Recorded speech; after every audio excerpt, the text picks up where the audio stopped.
Last video में मैंने discussion करा था इलेक्ट्रिक डाइपोल, मतलब इलेक्ट्रिक डाइपोल पे वीडियो को खत्म करा था और उसी इलेक्ट्रिक डाइपोल से रिलेटेड, मतलब उसी इलेक्ट्रिक डाइपोल के लिए 2 से 3 डेरिवेशन होते हैं, उन्हीं के बारे में डिस्कशन कर लेते हैं इस वीडियो में।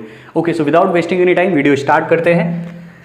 चलिए, तो सबसे पहली जो हेडिंग लगाओगे आप, इलेक्ट्रिक फील्ड इंटेंसिटी। अपने को क्या निकालना है? अपने को इलेक्ट्रिक फील्ड इंटेंसिटी चाहिए। क्या चाहिए बेटा? इलेक्ट्रिक फील्ड इंटेंसिटी चाहिए। Electric field intensity due to an electric dipole, due to an electric what? Dipole. देखिए बेटा क्या होता है डाइपोल, इलेक्ट्रिक डाइपोल। किसके लिए पता करना है? इलेक्ट्रिक डाइपोल के लिए पता करना है। तो इसमें जो कुछ केसेस के बारे में बात कर लेते हैं। पहला केस जो रहता है, सबसे पहला केस, फर्स्ट केस, बहुत सुंदर सा, प्यारा सा, नन्हा मुन्ना सा, छोटा सा फर्स्ट केस जो रहेगा, फर्स्ट डेरिवेशन जो रहेगा इलेक्ट्रिक डाइपोल के लिए पता करना है, मिड पॉइंट पे पता करना है। पहले केस की बात कर रहे हैं हम लोग, तो पता कर लेते हैं कहाँ है भैया मिड पॉइंट।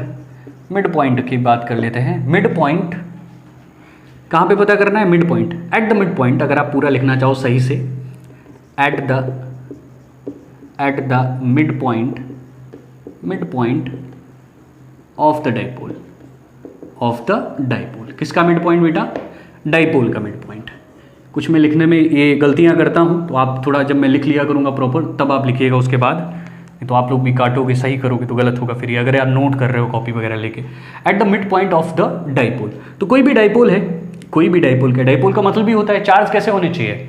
अपोजिट। और नेचर में कैसे? नेचर में अपोजिट एंड मैग्नीट्यूड कैसा होना चाहिए? सेम। तो हम पहला एक चार्ज ले लेते हैं Q1। ऑडियो पूरी तरह से रिकॉर्ड हो रहा है? हाँ भाई। पहला चार्ज ले लेते हैं Q1, इन दूसरा चार्ज ले लेते हैं Q2। इनके बीच का सेपरेशन, मतलब लाइक यहाँ से यहाँ तक का डिस्टेंस हमने ले लिया L, ये डिस्टेंस भी हमने क्या ले लिया? L। ओके भाई। एंड टोटल डिस्टेंस आप सभी ने पता है क्या होता है? 12। ये पहला Q1 पॉजिटिव होता है और दूसरा जो Q2 होता है वो अपन कैसा लेते हैं? निगेटिव लेते हैं। इसको अपन कैसा लेते हैं? निगेटिव लेते हैं। तो सबसे पहले अपन निकालते हैं इसके लिए Q1 के लिए। So first of all, for plus Q1 charge. अच्छा, अपने को पता क्या करना है? फॉर Q1 चार्ज के लिए इलेक्ट्रिक फील्ड पता करना है, तो इलेक्ट्रिक फील्ड इसके लिए E1 मान लेते हैं। तो E1 is equal to, formula क्या होता है? 1/4 पाई एप्सिलॉन नॉट।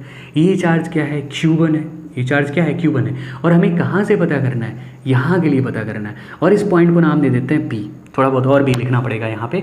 अब भैया Q1 ने किधर लगाया होगा? Q1 ने इलेक्ट्रिक फील्ड इधर की तरफ लगाया होगा, E1। अच्छा, माइनस Q2 ने किधर लगाया होगा? माइनस Q2 की भी तो डायरेक्शन उसी की तरफ रही होगी। समझ रहे हो? नहीं समझ रहे हो भाई? ये प्लस Q1 कैसा रहता है? ऑलवेज कोई भी पॉइंट लेते हो उसके बाहर की तरफ रहता है। और ये माइनस Q2 है, इसके लिए भी तो डायरेक्शन यही रही होगी, सेम डायरेक्शन। तो ये हमारा E2 E1 एक ही डायरेक्शन में है। और जब दो वेक्टर, भाई ये भी वेक्टर है, ये भी वेक्टर है, और जब दो वेक्टर एक ही डायरेक्शन में होते हैं तो उन दोनों वेक्टर्स को सिंपली हम ऐड कर सकते हैं, बिकॉज उनके बीच का एंगल क्या होता है? 0 होता है। And you all know formula, vector of addition R is equal to A² plus B² plus 2AB cos theta. बच्चों वाली बातें हैं, बताने की जरूरत है नहीं हमको। हम इसको मान लेते हैं E net, what? E net. और इसको हम मान लेते हैं E1², इसको मान लेते हैं E2², और इसको बोल देते हैं 2E1 E2 cos 0। और cos 0 का वैल्यू क्या होता है? cos 0 का वैल्यू होता है 1। तो यहाँ पर जो निकल के आने वाला है वो निकल के आने वाला है E1² plus E2² plus 2E1 E2। तो देन एट द लास्ट जो अपने को E नेट मिलेगा वो क्या मिलेगा? ये बेटा फॉर्मूला बन गया, किसका बन गया? E1 प्लस E2 का होल स्क्वायर। ये स्पीड में बता रहा हूँ। क्यों बता रहा हूँ? आप सभी को पता है। बताने का सिंपल सा लॉजिक है, क्योंकि आपको ऑलरेडी आता है, ये चीजें आपको पता है। कुछ नहीं करना। क्या नहीं करना?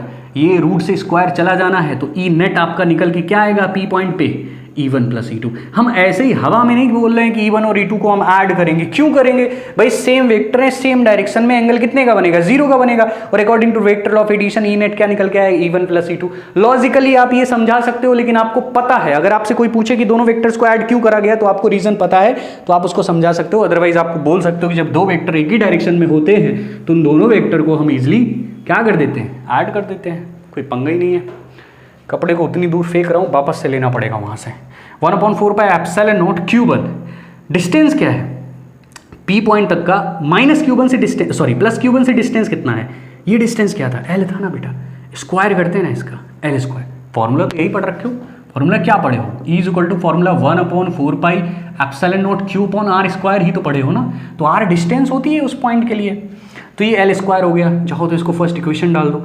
अब हम सब किसके लिए पता करते हैं? For -Q1 charge. हम किसके लिए पता कर रहे हैं? -Q1 चार्ज के लिए। तो बेटा इसके लिए क्या हो जाएगा? E2 हो जाएगा, ये आ जाएगा 1/4 एप्सिलॉन नॉट, ये हो जाएगा क्या? Q2 and distance as well as same P point के लिए क्या हो जाएगी? L square. आपको पता है, आप जान चुके हो, आप क्या जान चुके हो? दोनों को क्या करना पड़ेगा? ऐड करना पड़ेगा। तो हम क्या कर देते हैं? ई नेट निकालते हैं। तो ई नेट के लिए क्या हो जाएगा? E1 प्लस E2 हो जाएगा। तो E1 क्या है आप सभी के पास? E1 है 1/4 epsilon naught Q1 upon L square, और E2 क्या है? 1/4 epsilon naught Q2 upon R square, sorry L square. Okay, then क्या करते हैं? देन हम क्या करते हैं? हम देखो बेटा, एक चीज़ आपको इजीली समझनी चाहिए कि जो Q1 इन Q2 है ना, वो बराबर है। क्यों बराबर? आपको पता है ना, मैग्नीट्यूड कैसा होता है? सेम होता है, same in magnitude but opposite in nature. Nature कैसा होगा? अपोजिट होगा। मैग्नीट्यूड में कैसे होंगे? सेम होंगे। तो ये जब मैग्नीट्यूड में सेम है तो कॉमन आ जाएंगे, ऊपर से Q कॉमन आ जाएगा, नीचे से 4 एप्सिलॉन नॉट आ जाएगा। और भी कुछ कॉमन आ रहा है? और क्या कॉमन आ रहा है? L स्क्वायर आ रहा है कॉमन। क्या आ रहा है? L स्क्वायर आ रहा है। सो एट द लास्ट जो निकल के आया क्या आया? 1/4 epsilon not 2Q upon L square, और अंदर बेटा क्या बचा? 1 + 1। तो 1 + 1 मिलके क्या हो गया? 2। तो एग्जैक्टली जो फॉर्मूला निकल के आया 1/4 epsilon not 2Q upon L square. This is E net at point P। ये एट पॉइंट P पर क्या निकल के आया? E नेट निकल के आया। आई होप आपको नीचे का नहीं दिख रहा है। आई होप क्या मतलब, दिख ही नहीं रहा है, तो मुझे ये साइड में लिखना पड़ेगा। इसको मैं यहाँ से रफ करे दे रहा हूँ। आई एम एक्सट्रीमली सॉरी, मुझे कभी कभी मैं भूल जाता हूँ कि मेरा जो कैमरा सेट है वो कहाँ तक सेट है। वैसे जो स्मार्ट बच्चे हैं उन्होंने लिख लिया होगा। तो जो ये निकल के आएगा E नेट बेटा, वो क्या निकलेगा? E नेट निकलेगा 1/4 epsilon not 2Q upon L square. इधर का तो दिख रहा है ना, ऐसा तो नहीं इधर का भी कट रहा है, इधर का तो दिख ही रहा होगा। तो E नेट हमारा निकल के आया 1/4 epsilon not 2Q upon L square. Note कर लो, हम लोग पता कर रहे थे मिड पॉइंट पे, डाइपोल के किस पे पता कर रहे थे? मिड पॉइंट पे पता कर रहे थे। तो ये पहला केस हो गया, पहली सिचुएशन हो गई।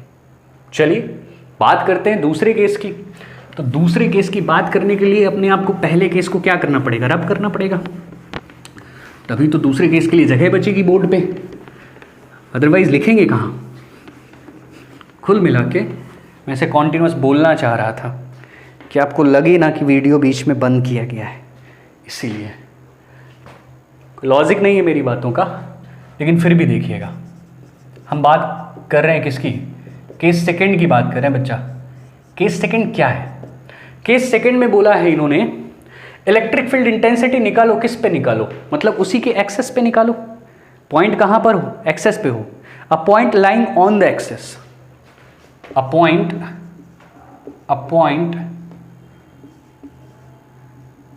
lying on the axis, on the axis for an electric dipole, for an electric what? Dipole. Okay, electric dipole। देखिए पता करते हैं भाई, इलेक्ट्रिक डाइपोल बना लेते हैं। ये रहा हमारा Q1। अब हम Q1 Q2 नहीं लेते, आपको पता है, इस बार माइनस ले लेते, ज़्यादा सही रहता है। आप भी समझोगे जब डेरिवेशन करोगे, एक दो बार समझ जाओगे। ये माइनस है, ये हमने प्लस ले लिया। अब ये भी सेम मैग्नीट्यूड में है, तो Q1 Q2 लिखने की कोई ज़रूरत नहीं है। आपने देखा इससे पहले वाले डेरिवेशन में हमने Q1 Q2 को क्या मान लिया?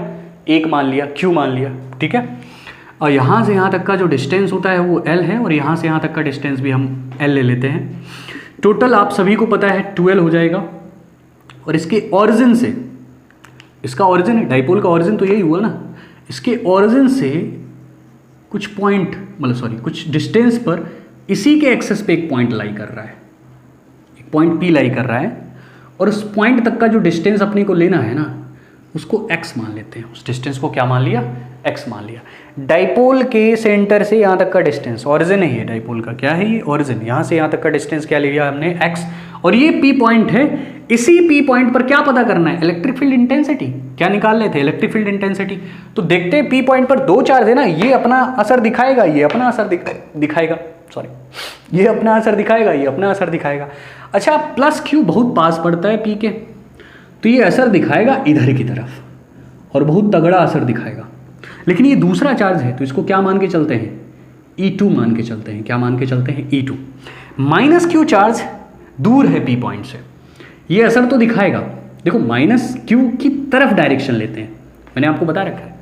प्लस है तो प्लस से दूर की तरफ, माइनस है तो माइनस की तरफ, कहीं भी हो, ठीक है, ये बात आपको याद रखनी है। तो ये हमारा माइनस है तो इसकी तरफ डायरेक्शन लेंगे, और इसकी तरफ जब हम बेटा डायरेक्शन लेंगे तो ये हो जाएगी E1।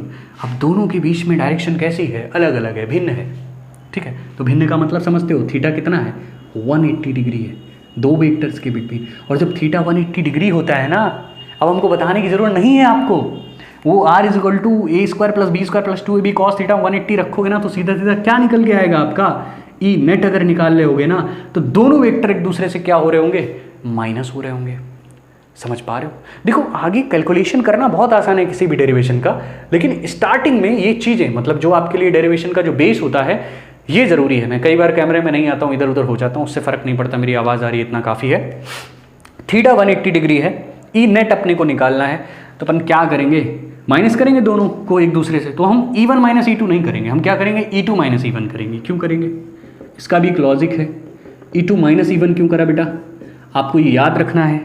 आप अगर ध्यान से देखो तो P पॉइंट पे सबसे ज़्यादा इफेक्ट किसका होगा, प्लस Q का, क्योंकि ये नियर अबाउट है, माइनस Q तो दूर है बहुत। तो हम ज़्यादा वाले से कम वाले को घटाएंगे तभी तो एग्जैक्ट अंतर पता चलेगा। माइनस माइनस साइन आएगा, कोई मतलब नहीं है। तो ज़्यादा वाले से किसको घटाएंगे, कम वाले को घटाएंगे, ठीक है। तो चलो हम सबसे पहले माइनस Q के लिए निकाल लेते हैं। तो सबसे पहले electric field intensity for an minus Q charge. So for इतना ही लिखते हैं, फॉर माइनस Q चार्ज। और माइनस Q चार्ज के लिए हम निकाल क्या रहे हैं, इलेक्ट्रिक फील्ड, बस इतना ही लिखो, इलेक्ट्रिक फील्ड। तो ये हम इसको मान लेते हैं E1, ये हो गया 1/4 पाई एप्सिलॉन नॉट। ये हमारा चार्ज है Q। अब बेटा पंगा ये हो जाता है कि इस माइनस Q ने वहाँ तक का डिस्टेंस कितना लेना है। तो ये डिस्टेंस अपनी L है, ये डिस्टेंस अपनी X है। तो अपनी जो डिस्टेंस होने वाली है वो X + L का होल स्क्वायर होने वाली है। आई होप सो आपको समझ में आया होगा। I am talking about minus Q charge. In minus Q charge कहाँ पर इफेक्ट डाल रहा है, P पॉइंट पे। तो ये डिस्टेंस L है और ये डिस्टेंस क्या है, X है। तो क्या हो जाएगी, X + L का whole square. This is your first equation. अब हम लोग बात करने वाले हैं फॉर प्लस Q चार्ज। हम किसके बारे में बात करेंगे, प्लस Q चार्ज के लिए बात करेंगे। और इसके लिए भी अपन निकाल क्या रहे होंगे, इलेक्ट्रिक फील्ड ही तो पता कर रहे होंगे।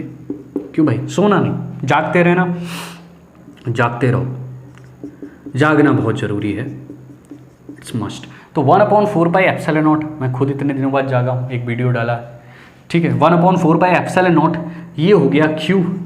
अब देखो बेटा यहाँ से यहाँ तक का, देखो minus Q, sorry plus Q की बात करें, किसकी बात करें, प्लस Q की। तो प्लस Q से यहाँ तक का डिस्टेंस आप कैसे निकालना है, इतना डिस्टेंस है ये अपने को। तो अपन क्या करते हैं, X से L को लेस कर देते हैं, तो इतना पता चल जाएगा। पूरा X है, L को लेस कर दो, ये पता चल जाएगा। तो हम इसमें लिख देते हैं X - L का whole square. This is your second equation. अब आपको पता है क्या करना है, ये चाहो तो इसको थर्ड इक्वेशन डाल के लिख दो, put the value of first and second equation in third equation, कोई मतलब नहीं है, सीधा लिखो इधर। सो अपने को E नेट चाहिए। सो E नेट में बेटा E2 कितना है, E2 है 1/4 pi epsilon not Q/X - L का होल स्क्वायर, माइनस E1 कितना है 1/4 pi epsilon not Q/X + L का होल स्क्वायर, ठीक है, सॉरी X + L का होल स्क्वायर है, होल स्क्वायर। कुछ कॉमन आ रहा है, हाँ भाई आ रहा है, यहाँ तक का दिख रहा है, नीचे लिखूंगा तो नहीं दिखेगा, इधर देख लो साइड में। कुछ अगर छूट जाएगा तो अपना इधर मैनेज हो जाएगा। देखो कुछ कॉमन आ रहा है बेटा, क्या कॉमन आ रहा है, ई नेट हम बार बार नहीं लिखेंगे अभी इस बार से। Q ऊपर से कॉमन आ रहा है, नीचे से आ रहा है 4 पाई एप्सिलॉन नॉट। अंदर बच क्या रहा है, अंदर बच रहा है 1/, एक ब्रैकेट में बच रहा है X - L का होल स्क्वायर। तो X - L का होल स्क्वायर, एक ब्रैकेट में बच रहा है 1/X + L का होल स्क्वायर, ठीक है। एलसीएम ले लेते हैं दोनों में, ये E के इक्वल में ही चल रहा है, तो Q upon 4 pi epsilon not, LCM लिया हमने तो एलसीएम ले लिया एक x माइनस एल का होल स्क्वायर और एक हो गया x प्लस एल का होल स्क्वायर।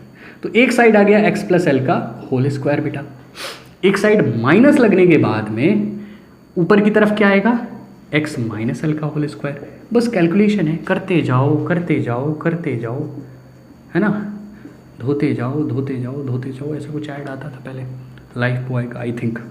तो ये x square plus L square plus 2xl, ये माइनस साइन है बेटा। x माइनस एल का होल स्क्वायर ओपन करोगे तो क्या आएगा, देखो छोटा छोटा लिख रहा हूँ, देख लेना, सुन लेना, देखना पाना अगर, तो ये हो जाएगा एक्स स्क्वायर, बट ये पॉजिटिव होगा, माइनस साइन का अंदर मल्टीप्लाई हो जाएगा तो निगेटिव हो जाएगा। ये भी माइनस का एल स्क्वायर पॉजिटिव होगा बट निगेटिव हो जाएगा, और ये आ जाएगा प्लस का 2xl आ जाएगा, माइनस होगा तो प्लस हो जाएगा। अब इनका भी हम नीचे मल्टीप्लाई करा देते हैं x का x के साथ, तो X square minus L square का होल स्क्वायर। दिख रहा है ना, बस समस्या तो यही है, जगह कम पड़ गई, इधर जगह खाली है, ये यहाँ तक यहाँ तक यहाँ तक यहाँ तक दिख रहा है, इधर तो काफ़ी जगह है अपने पास, हम यहाँ लिखेंगे अब, ठीक है।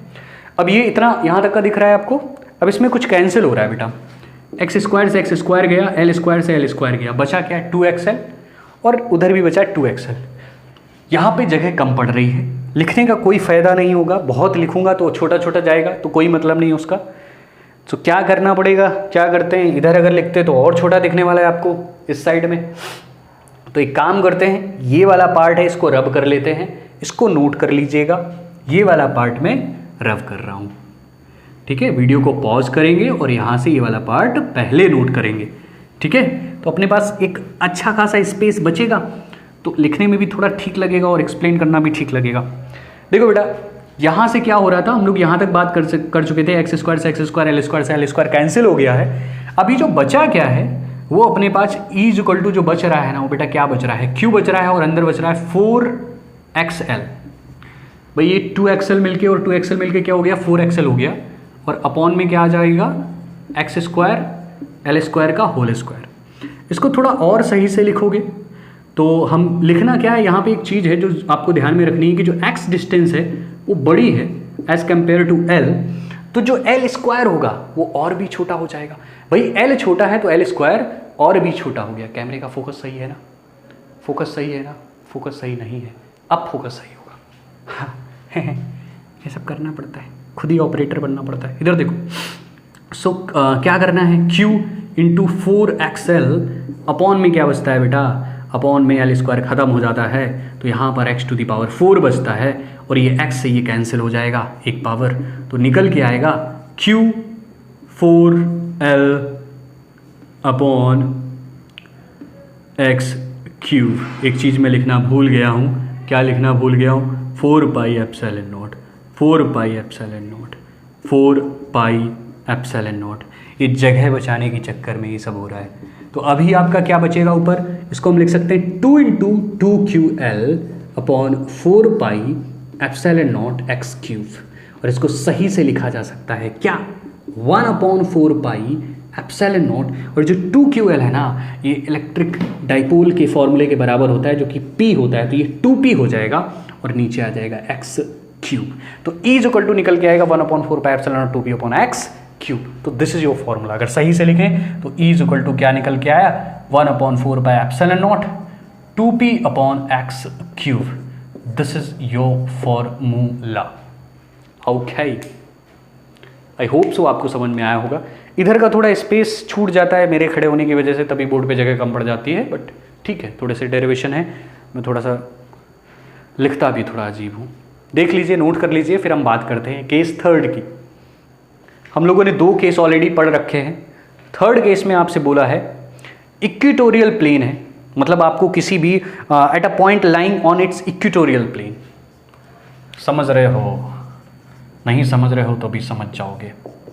क्या है इक्वेटोरियल प्लेन, या फिर परपेंडिकुलर टू द डाइपोल, क्या बोल सकते हो इसको, perpendicular to the electric dipole. Electric dipole, electric dipole के कैसा है, परपेंडिकुलर है। So perpendicular to the electric dipole. आपको इलेक्ट्रिक डाइपोल के परपेंडिकुलरली पता करना है। देखो भाई बहुत आसान है थोड़ा सा देख लो कैसे आसान है। ये प्लस क्यू चार्ज है, ये सेपरेशन पे माइनस क्यू चार्ज है। इनके बीच का बेटा डिस्टेंस कितना है?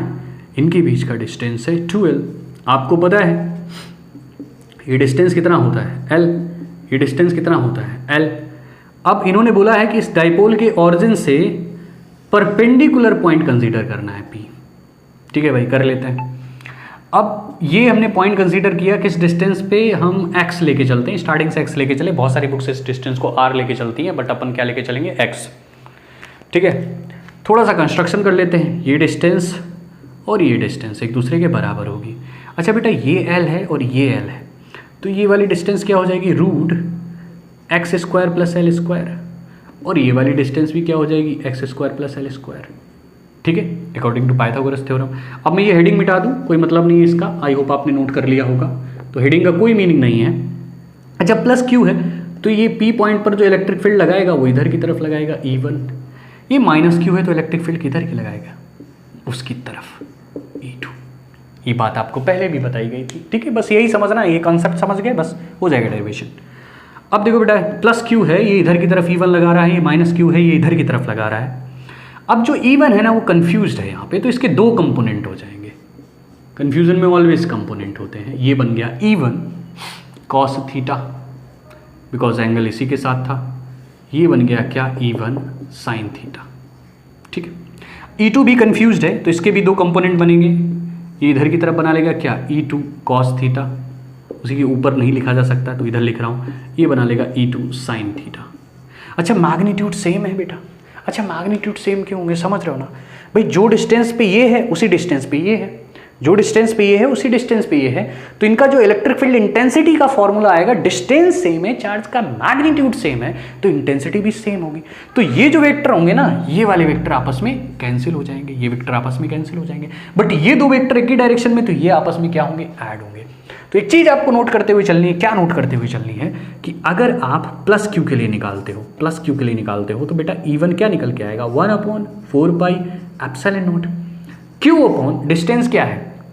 रूट के अंदर X square plus L square, तो X square plus L square का होल स्क्वायर। तो होल स्क्वायर से रूट गया ना, तो बचा क्या? बचा ना कुछ, क्या बचा? 1/4 pi epsilon not Q upon क्या बचा? X square plus L square बचा। इसको डाल दो फर्स्ट इक्वेशन। ऐसे इक्वेशन बनाना अच्छा लगता है, ऐसा लगता है बहुत बड़ा डेरिवेशन है। ठीक है, ऐसे ऐसे ऐसे ऐसे अपनी जगह निकाल लेते हैं। मार्कर में इंक खत्म होने वाली है, बाद में रिफिल करेंगे। इधर देखो, अब हम निकालते हैं माइनस क्यू के लिए, निकाल देते हैं। वैसे ही अंडरस्टैंडिंग था, माइनस क्यू के लिए पता करते हैं। तो माइनस क्यू के लिए E2 होता है, तो E2 is equal to 1/4 pi epsilon not Q upon distance as well as same है, स्क्वायर से रूट जाएगा तो बचेगा क्या? X square plus L square. क्या आपको पता चला कि जो E1 है वही क्या है बेटा? E2 है। तो इसको एट द लास्ट क्या मान सकते हैं? E1 E2 एक दूसरे के कैसे हैं बेटा? इक्वल है। अच्छा E1 E2 अगर एक दूसरे के इक्वल हैं तो इनको ये एक दूसरे के इक्वल रहेंगे, तो यहाँ पर भी ये किसके साथ है? एंगल के साथ है। तो अगर अपन E नेट निकाल रहे होंगे तो क्या करेंगे? E1 cos theta plus E2 cos theta.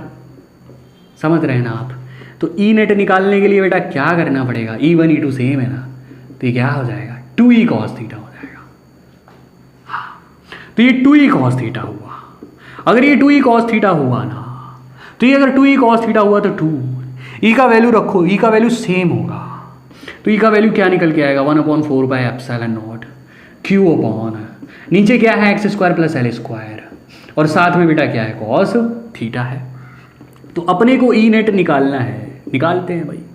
तो हम इसको क्या लिखते हैं? हम इसको थोड़ा अच्छे से लिख लेते हैं। 4 पाई एप्सिलॉन नॉट 2Q, ये 2 इधर लिख लेते हैं, और डिस्टेंस क्या है? X square plus L square, और कॉस थीटा की वैल्यू रखते हैं। लगा दो कॉस थीटा इसमें। कॉस थीटा जब लगाओगे ना तो क्या निकल के आएगा? L अपॉन बेस एंड क्या? हाइपोटेनस। तो क्या निकल के आएगी? हाइपोटेनस रूट के अंदर X square plus L square. अब एक चीज़ समझना ध्यान से, एक स्टेप बढ़ाना नहीं चाह रहा हूँ, एट द लास्ट जगह कम पड़ जाएगी, वही पुराने वाले उससे पहले वाले डेरिवेशन की तरह हरकतें होंगी, तो नहीं होनी चाहिए। हम इस रूट को हटा के इसकी पावर क्या लिख सकते हैं? थोड़ा बहुत इसी में हम लोग कंस्ट्रक्शन करेंगे। पावर 1/2 आ सकती है बेटा। ध्यान से देख, इधर पावर 1 है, इस पूरे की पावर 1 है, इसकी पावर 1/2 है। कहीं पर भी करके देख लो, 1 + 1/2 करोगे, एलसीएम कितना आएगा, 2 आएगा, इधर हो जाएगा 2 + 1 मतलब 3/2 आएगा। तो इन दोनों को जब हम साथ में लेंगे तो इनकी पावर कितनी आएगी, 3/2 आएगी।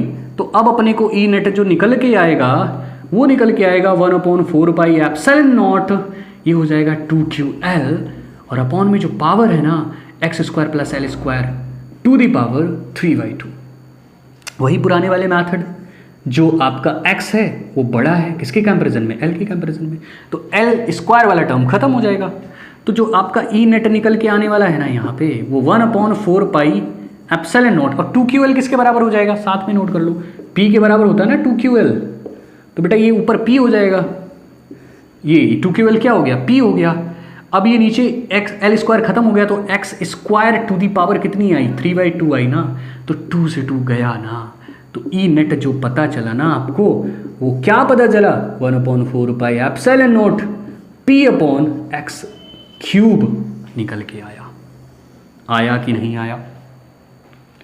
नोट कर लो इसको बेझिझक, ये है डेरिवेशन। बोर्ड में आते हैं कभी कभी, आपके जो होम बोर्ड के भी एग्जाम होंगे उसमें, आप किसी भी स्कूल से हो, आपके टीचर ये रखते हैं। आपका जब PT1 होगा, PT2 तक भी ये आते रहते हैं समटाइम, तो इंपॉर्टेंट है, नोट कर लो इनको। फिर कुछ और डिस्कशन करते हैं, इस वीडियो को एंड करते हैं, फिर हम लोग जो भी आगे का डिस्कशन होगा वो नेक्स्ट वीडियो में करेंगे। अभी वीडियो खत्म नहीं हुआ है, इसको रब कर देते हैं, स्क्रीनशॉट ले लो यहाँ से। चलिए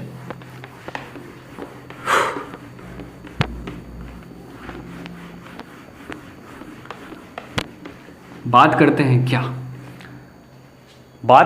क्या, एक चीज आपने नोटिस करी होगी, सबसे पहला जो केस हम लोगों ने निकाला था मिड पॉइंट पे, केस फर्स्ट जो था बेटा, केस का एनालिसिस कर लेते हैं, केसेस का एनालिसिस कर लेते हैं। फर्स्ट पॉइंट पे क्या था, मिड पॉइंट था ना बेटा, मिड पॉइंट था। उसके लिए क्या निकला था, E = 1/4πε0, याद होगा शायद, 2q/ क्या निकला था, x², शायद सॉरी L², डिस्टेंस क्या ले रखी थी, L², ये निकल के आया था। E = 1/4πε0 2q/L²। फिर हम लोगों ने बात करी किसकी, केस थर्ड की बात करी। अब हम सीधा लिख देते हैं, केस थर्ड में क्या निकला था, 1/4πε0 2p/r³। और केस फोर्थ की बात, थर्ड की बात करी थी, ये सेकेंड है, ये थर्ड की बात करी थी, तो 4πε0 जो कि अभी पढ़ा है उसमें p/r³ निकल के आया। अगर आप ध्यान से देखो कुछ चीज़ों को, क्या बेटा चीज़ों को, इसमें अगर आप p की जगह पे देखते हो तो p की जगह पे क्या आता है, p की जगह पे एक्चुअल में क्या है, 2qL है, जो कि 4qL हो जाता है।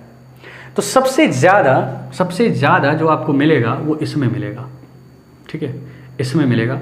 और अगर कहीं ना कहीं देखा जाए, हम सिर्फ कंपैरिजन किनके बिटवीन कर रहे हैं, इनके बिटवीन का कर रहे हैं, तो सबसे ज़्यादा जो आपको इलेक्ट्रिक फील्ड इंटेंसिटी फील होगी वो किस पे फील होती है, एक्सेस पे फील होती है। देन उससे कम किस पे फील होगी, मिड पॉइंट पे फील होगी, ठीक है, मतलब सॉरी मिड पॉइंट से किसी डिस्टेंस पे परपेंडिकुलर, मतलब इलेक्ट्रिक डाइपोल के परपेंडिकुलर डिस्टेंस पे आपको फील होगी ये, तो ये कम है इसके कंपैरिजन में। अगर हम इसको E1 मान के चलते हैं, इसको E2, तो आप अगर देखोगे तो E1 is much more than E2, it's not much more than but more than E2, okay. So E1 is more than E2, और इसकी तो बात ही अलग है, बात ही निराली है इसकी। ये क्या हो जाता है, 2q/L² हो जाता है, मतलब मिड पॉइंट पे निकाल लो, ठीक है। और मिड पॉइंट पे दोनों का इफेक्ट कैसा होता है, बराबर होता है, इसमें किसी एक का पड़ेगा जाके, तो ये तो अपना ही अलग ही है। लेकिन दो के बीच का कंपैरिजन अक्सर में भी जो MCQ क्वेश्चन होते हैं उनमें पूछा जाता है। बाकी का डिस्कशन हम लोग करेंगे नेक्स्ट वीडियो में। Thank you so much for watching, bye bye.